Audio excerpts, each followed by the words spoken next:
السلام علیکم ورحمۃ اللہ وبرکاتہ۔ بسم اللہ الرحمن الرحیم۔ میرے عزیز طلباء، حدیث کے آج کے سبق میں ہم حدیث نمبر 67 سے شروع کر رہے ہیں۔ توجہ فرمائیے۔ بسم اللہ الرحمن الرحیم۔ عن نبی امامۃ رضی اللہ تعالی عنہ قال قلت یا رسول اللہ صلی اللہ علیہ وسلم۔ حضرت ابو امامہ رضی اللہ تعالی عنہ سے روایت ہے کہ میں نے رسول اللہ صلی اللہ علیہ وسلم سے عرض کیا کہ یا رسول اللہ صلی اللہ علیہ وسلم،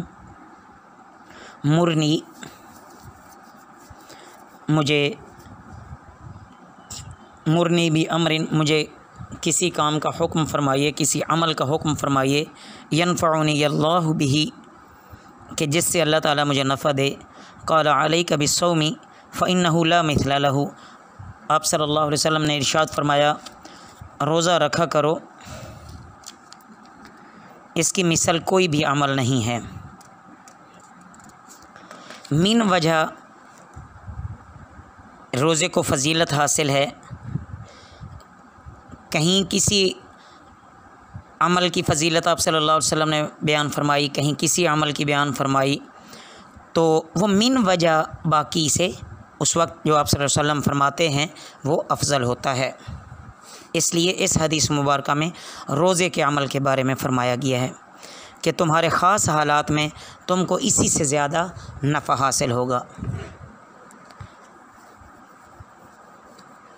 عن ابی ہریرہ رضی اللہ تعالی عنہ قال قال رسول اللہ صلی اللہ علیہ وسلم۔ حضرت ابو ہریرہ رضی اللہ تعالیٰ عنہ سے روایت ہے کہ رسول اللہ صلی اللہ علیہ وسلم نے فرمایا، من صام رمضان ایمانا و احتسابا، جو لوگ رمضان کے روزے ایمان اور ثواب کی نیت سے رکھیں گے، غفر لہ ما تقدم من ذنبہ، ان کے سب گزشتہ گناہ معاف کر دیے جائیں گے۔ ومن قام رمضان، اور ایسے ہی جو لوگ ایمان و احتسابا غفر لہ ما تقدم من ذنبہ، جو لوگ ایمان اور ثواب کے ساتھ رمضان کی راتوں میں نوافل پڑھیں گے، نوافل پڑھنے سے مراد تراویح اور تہجد ہے، ان کے پچھلے سب گناہ معاف کر دیے جائیں گے۔ ومن قام لیلۃ القدر ایمانا و احتسابا غفر لہ ما تقدم من ذنبہ، اور اسی طرح جو لوگ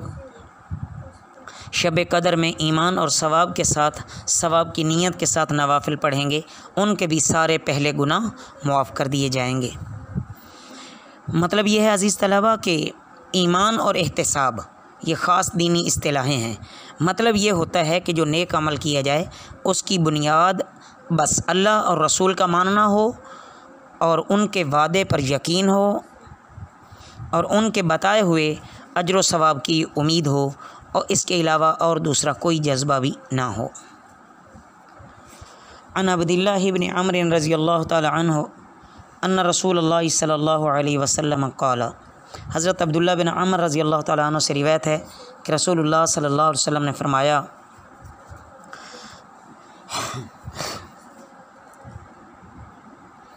الصیام والقرآن یشفعان للعبد، روزہ اور قرآن دونوں بندے کی سفارش کریں گے۔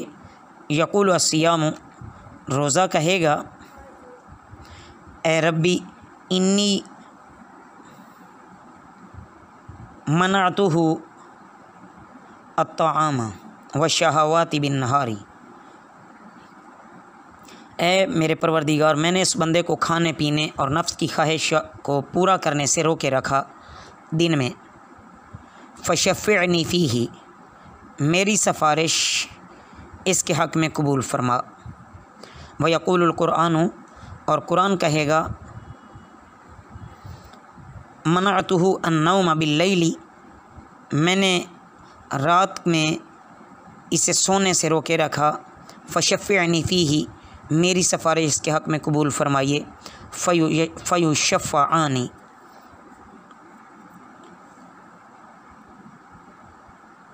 دونوں کی سفارش اس بندے کے حق میں قبول فرمائی جائے گی۔ جب سفارش قبول ہو جائے گی عزیز طلباء، تو اس کے بعد جنت اور مغفرت کا فیصلہ فرما دیا جائے گا۔ کیسے خوش نصیب ہیں وہ بندے جن کے حق میں ان کے روزوں کی اور نوافل میں ان کے پڑھے ہوئے یا سنے ہوئے قرآن پاک کی سفارش قبول ہوگی۔ عن ابی ہریرہ رضی اللہ تعالی عنہ قال قال رسول اللہ صلی اللہ علیہ وسلم، حضرت ابو ہریرہ رضی اللہ تعالیٰ عنہ سے روایت ہے کہ فرماتے ہیں کہ رسول اللہ صلی اللہ علیہ وسلم نے فرمایا، من افطر یوما من رمضان، کہ جس شخص نے، ہاں یہ مکمل دیکھ لو اس کے بعد ترجمہ کرتے ہیں۔ من افطر یوما من رمضان من غیر رخصت ولا مرض، جو آدمی سفر وغیرہ کی شرعی رخصت کے بغیر روزہ چھوڑ دے، لم یقضی عنہ صوم الدہر کلہ و ان صامہ، اور اگر وہ اس کی بجائے عمر بھر بھی روزے رکھے تو جو چیز فوت ہو گئی وہ پوری ادا نہیں ہو سکتی۔ مطلب یہ ہے عزیز طلبہ کہ شرعی عذر اور رخصت کے بغیر رمضان کا ایک روزہ بھی اگر جان بوجھ کر چھوڑا، اس سے رمضان مبارک کی خاص برکتیں اور اللہ تعالیٰ کی خاص الخاص رحمتوں سے تو محرومی ہو گئی، عمر بھر نفل روزے رکھنے سے بھی اس محرومی اور اس نقصان کی تلافی ہرگز نہیں ہو سکتی۔ عن ابی ہریرہ رضی اللہ تعالی عنہ قال قال رسول اللہ صلی اللہ علیہ وسلم، حضرت ابو ہریرہ رضی اللہ تعالیٰ عنہ سے روایت ہے کہ رسول اللہ صلی اللہ علیہ وسلم نے فرمایا، من لم یدع قول الزور والعمل به، جو آدمی روزہ رکھتے ہوئے جھوٹ بولنا اور جھوٹے کام کرنا یعنی غلط کام کرنا نہ چھوڑے، فلیس للہ حاجۃ ان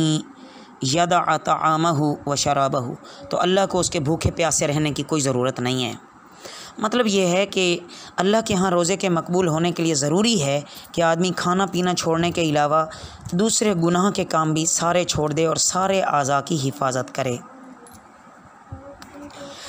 عن عائشہ رضی اللہ تعالی عنہ قالت کان رسول اللہ صلی اللہ علیہ وسلم، حضرت عائشہ رضی اللہ تعالی عنہ سے روایت ہے کہ رسول اللہ صلی اللہ علیہ وسلم یجتہد فی العشر الاواخر ما لا یجتہد فی غیرہ، کہ رسول اللہ صلی اللہ علیہ وسلم رمضان کے آخری عشرہ میں عبادت وغیرہ میں مجاہدہ کرتے اور وہ مشقت اٹھاتے جو دوسرے دنوں میں نہیں کرتے تھے۔ عن عائشہ رضی اللہ تعالی عنہ قالت کان رسول اللہ صلی اللہ علیہ وسلم، حضرت عائشہ رضی اللہ تعالی عنہ سے روایت ہے کہ رسول اللہ صلی اللہ علیہ وسلم اذا دخل العشر شد میزرہ، جب عشرہ داخل ہوتا، کون سا عشرہ؟ آخری عشرہ، جب رمضان کا آخری عشرہ داخل ہوتا یا شروع ہوتا، شد میزرہ، آپ صلی اللہ علیہ وسلم کمر کس لیتے، وَأَحْيَا لَيْلَهُ،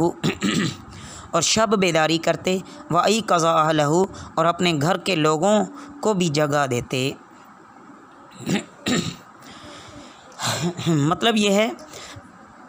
پوری رات عبادت کر اور ذکر اور دعا میں مشغول رہتے اور گھر والوں کو بھی جگاتے تاکہ وہ بھی ان راتوں کی برکتوں کو حاصل کر لیں۔ عن عائشہ رضی اللہ تعالی عنہ قالت، حضرت عائشہ رضی اللہ تعالی عنہ سے روایت ہے، قال رسول اللہ صلی اللہ علیہ وسلم، رسول اللہ صلی اللہ علیہ وسلم نے فرمایا،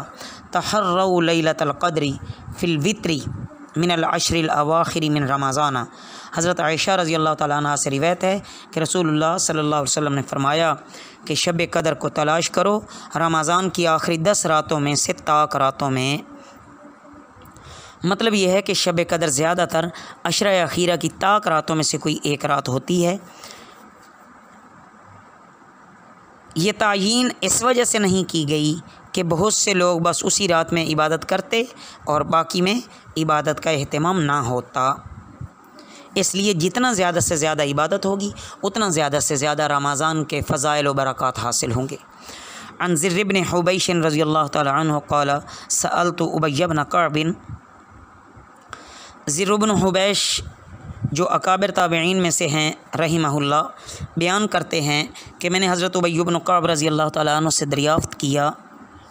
فقلت، میں نے عرض کیا، ان اخاک ابن مسعود یقول، بے شک آپ کے بھائی عبداللہ بن مسعود رضی اللہ تعالیٰ عنہ، یہ دینی بھائی مراد ہے یہاں عزیز طلبہ، وہ فرماتے ہیں میں یقیم الحول کہ جو کوئی پورے سال کی راتوں میں کھڑا ہوگا، حول یصیب لیلۃ القدر،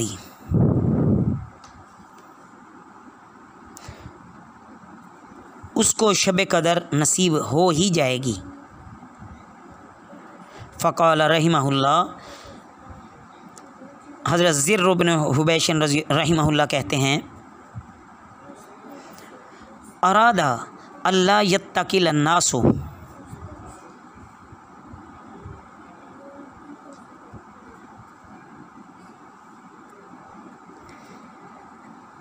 فرماتے ہیں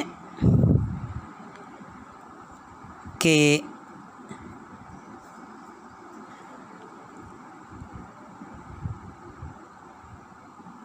آپ کا اس بارے میں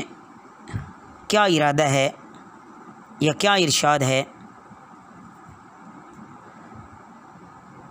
فقال رحمہ اللہ، انہوں نے کہا کہ اللہ کی ابن مسعود پر رحمت ہو، ارادہ اللہ یتقل الناس، ان کا مقصد اس بات سے یہ تھا کہ لوگ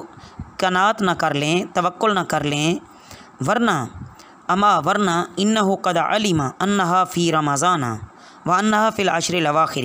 ان کو یہ بات یقیناً معلوم تھی کہ شب قدر رمضان ہی کے مہینے میں ہوتی ہے اور اس کے بھی خاص آخری عشرے میں ہوتی ہے، وانہا لیلۃ 27، اور وہ معین 27ویں شب ہے۔ یہ بات آگے تشریح میں آ جائے گی، توجہ کیجیے۔ ثم حلف لا یستثنی انہا لیلۃ 27، پھر انہوں نے پوری قطعیت کے ساتھ قسم کھا کر کہا کہ وہ بلا شبہ 27ویں شب ہی ہوتی ہے۔ فقلت بأی شیء،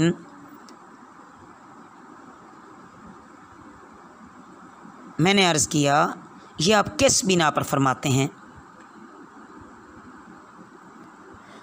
تقول ذالک یا ابا المنذر، اے ابو منذر آپ یہ کس بنا پر یہ فرما رہے ہیں؟ قال بالعلامتی، انہوں نے عرض کیا کہ علامت کے طور پر، علامت دیکھ کر، او قال بالآیۃ التی اخبرنا رسول اللہ صلی اللہ علیہ وسلم،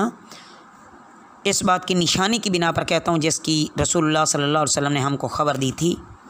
انہا تطلع یومئذ لا شعاع لہا،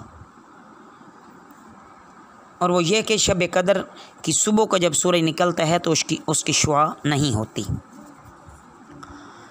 مطلب یہ ہے عزیز طلبہ کہ یہاں جو حدیث مبارک میں قطعیت کے ساتھ یہ بات کہی تو کہ شب قدر معین طور پر 27ویں شب ہی میں ہوتی ہے، تو یہ بات انہوں نے رسول اللہ صلی اللہ علیہ وسلم سے نہیں سنی، بلکہ جو رسول اللہ صلی اللہ علیہ وسلم نے نشانیاں بتائی تھیں ان میں سے خاص نشانی کہ 27ویں شب کی صبح ہی کو انہوں نے دیکھی تھی، اس لیے انہوں نے یقین کے ساتھ رائے قائم کر لی تھی۔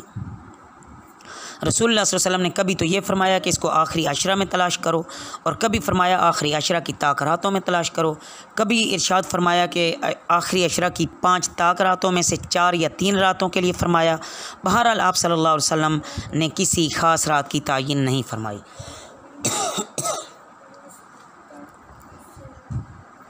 بہرحال جو اس کا طالب ہوتا ہے وہ لازمی طاق راتوں میں عبادت اور ذکر اور دعاؤں کا اہتمام کرتا ہے، اور کرنا بھی چاہیے۔